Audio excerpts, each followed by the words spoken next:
Senator Ping, yung impact nito sa ekonomiya, gaano po kaya katindi? Sa akin, ang nakikita kong impact sa ekonomiya, itong lumalabas ng mga flood control projects ng mga ghost, mga substandard. Yung 2025 GAA o National Budget na isa lang description ang masasabi ko, corrupt to the core national budget. Alam mo, sa tagal ko sa Senado, ngayon lang nakakita ng ganyang kakorrupt na national budget. May mga nakita ko mga corruption noon, di ba? Nag-check nga ako, nagko-correct, nagde-delete, nagre-realign, mga institutional, tinatanggal ko, pero ito, ibang klase. Alam mo, may nakita akong dokumento na yung tinatawag nilang allocable. Ito, NEP, ito pag-uusapan natin. Bukod pa yung sinasabi ni Saldico na sa BICAM. NEP. Kaya ko sinasabing corrupt to the core, corrupt to the max, every step of the way. NEP pa lang, no? Ilabas na muna natin yung legislators.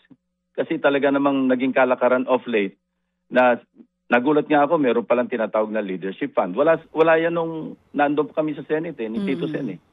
Ngayon lang namin yung allocable. Ang allocable, it's equivalent to pork barrel. Kasi magbibigay ng parang lump sum. Ang kaibahan lang sa pork barrel, yung lump sum kasi noong pork barrel, saka palang i-identify yung mga proyekto ng mga legislators pagka pasado na yung GAA. Itong allocable, ganun din. Alam mo, nakita ko mga figures, malulula ka. Magkano, At Senator? Hindi lang, well, House leadership, we're talking here of the 2025 budget. NEP. Not GAA, NEP. NEP.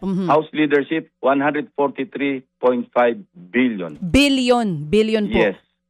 Tapos may nakita ko doon na hindi naman legislators. Bukod pa din yung mga party list, may nakita ako mga hindi naman legislators nasa executive department. Merong isa doon na allocable 8.3 billion. Meron akong takit ng 3 opisyales, tigda 2 billion. Paano sila nahalo doon? I won't give specifics, pero yan ang mga figures na nakita ko. Okay, you won't be specific. NEP, we're talking of the NEP, the first the National Expenditure Program, opo. No, first step bago pa matransmit yung tinatawag na President's Budget. Hindi pa nga umaangat sa Kongreso, hindi pa na-transmit, naandun na yung mga insertions. Ito yung tinatawag, di ba tinanong namin ang tawag ni Secretary Bonoan? Meron pang isa, nakita ko. 3 batches, batch 1, batch 2, batch 3. Ang total, 25.5 billion. Isipin yun, labas ng Kongreso ito Pwede nila sabihin, ito yung NEP kasi nasa executive Pero anong kinalaman ng mga opisyal na yun? Para ang alam ko, pagka NEP, hahanguin mo yan sa mga RDC recommendations, Regional Development Councils. Sa pinanggagalingan nito, mga Local Development Councils. Diyan hahango. Kung sosobra man, ito yung i-vet ng tinatawag na Development Budget Coordinating Committee. Sila yung mag-vet kasi ang narinig nga natin sa 2026, di ba? Parang abot ng 10 trillion yung hiling ng mga ahensya na kailangan i-trim down nila kasi may limit yung spending plan o yung NEP.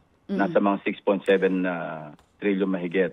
So kailangan mamili sila. Pero ito, saan ang galing yun? Hinugot sa hangin? Mga kapatid, brothers and sisters, saan ka pa? Dito na tayo sa totoo. Dito na tayo sa True FM. Mga kapatid, mag-subscribe and follow po kayo sa social media accounts ng True Network PH. Yan po kami, hanapin nyo lang True Network PH, Facebook, Instagram, YouTube, TikTok, and podcast. Mapa Apple or Spotify man yan, mahahanap nyo kami. Lahat ng mga napapanood at napapakinggan nyo po sa programa, nasa social media accounts namin yan. So, paano mga kapatid? See you sa social media!